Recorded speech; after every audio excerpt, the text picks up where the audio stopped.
Listen, I'm here with the man. I call him Mr. 42, Tom Danco, and I want to ask Tom a couple of questions about Club 42 and what their initiative is all about. So Club 42 is actually the brainchild of a number of people, John Branca primarily, Johnny Lockwood, and myself. And we really, the idea was to bring baseball, travel baseball, high quality travel baseball to kids who perhaps didn't have the means to play travel baseball because it's expensive. It's $300, $350 a month. Bats are $500, gloves are expensive. And so, you know, in that famous movie, If You Build It, They Will Come, Field of Dreams, we said, look, if we provide all this, we're going to get great athletes that can become great baseball players. And so that's what we set out to do about 5 years ago. And we have had a great group of kids come through the program, kids who are not only become great baseball players, but great kids. Every one of our kids is going to college. Wow. Of our 13 kids in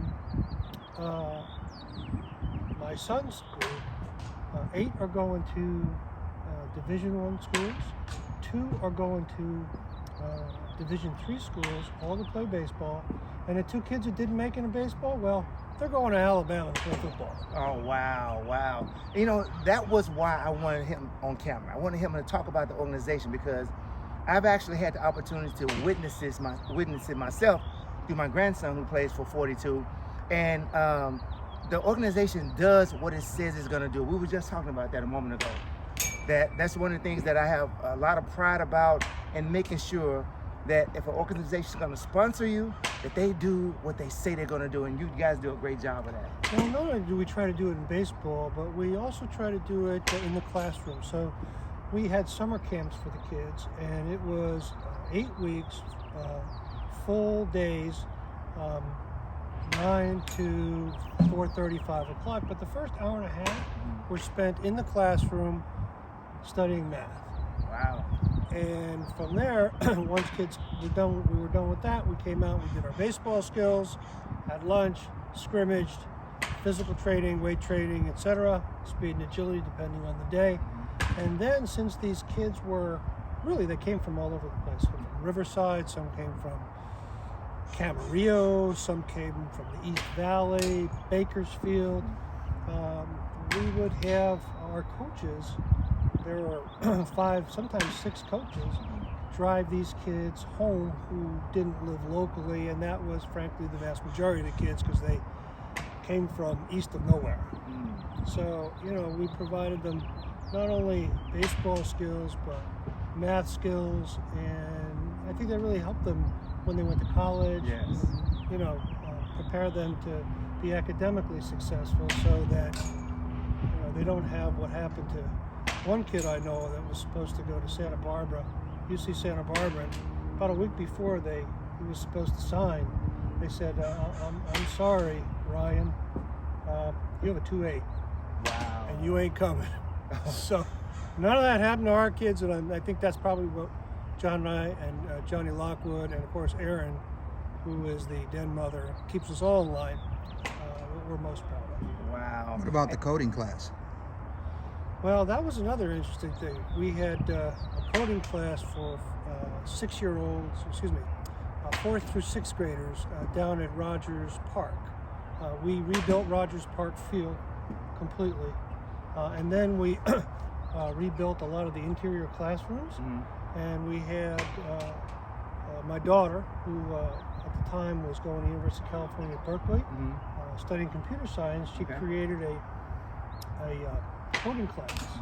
And so we raised the money to buy computers for all the kids. And these were mostly not baseball kids, mostly community kids down in Englewood. And we probably had 30 kids in that class every day. And I think the funnest part for the kids, besides trying to create their own computer games, was having fights with the Cheetos. There was a lot of that. As kids will do, right? Yes, they will. And see, that's what I'm talking about, the well-roundedness of the program that you represent, that you guys have put together, academics and sports. And that's why I felt it was important to make sure that they were a key part, a component to my book, The Black and White of Baseball, Overcoming Bias in Baseball and Life, that they, because of what they do, the support that they give. The man is very, very humble, and he doesn't really talk about a lot of things that they do. They just do it. And that's why I'm happy to be not only a part of your program with my grandson and all the other kids that I know, but a friend to you as well. And I just want to say publicly thank you for all that you've done for us and for all the other kids unspoken of that you do things for. Well, you know, they say you do a lot of things. I've done a lot of things for other kids. Truth of the matter is, as much as they've gotten out of it, I've gotten more. Wow. So it's a good trade. Yes. Well, do you want to talk about these UCLA Bruin 42 hats, or well, we're going to leave that on? You know, we've got a special relationship with David Berg and the staff here at UCLA.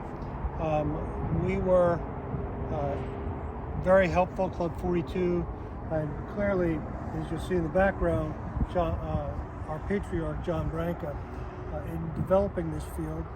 And as a result, some of our kids, particularly our youth teams, are permitted to come and practice here. And so this year for Jackie Robinson Day, I asked the coaching staff at UCLA would they be interested in having a special on-field hat made for them, and they said the only condition they had is it had to be Nike, because they're a Nike school. So we had made 50 of these Jackie Robinson special on-field hats, Nike brand, and they wore it proud, and they had the Jackie Robinson special shoe edition that Nike put forth for them, and it was a pretty spectacular day, and they rounded it off with a win against UC Davis. Yes. Always good to get a W. Definitely. Well, you know, once again, I want to thank Tom for agreeing to come in and talk about 42. I want to thank Tom for coming in and talking about Club 42, the organization and what they do, and how they impact the city of Los Angeles and what they do for the youth here. Make sure you get your book, The Black and White of Baseball, Overcoming Bias in Baseball and Life. We'll see you soon. Thank you so much. Thank you for all you do. My pleasure.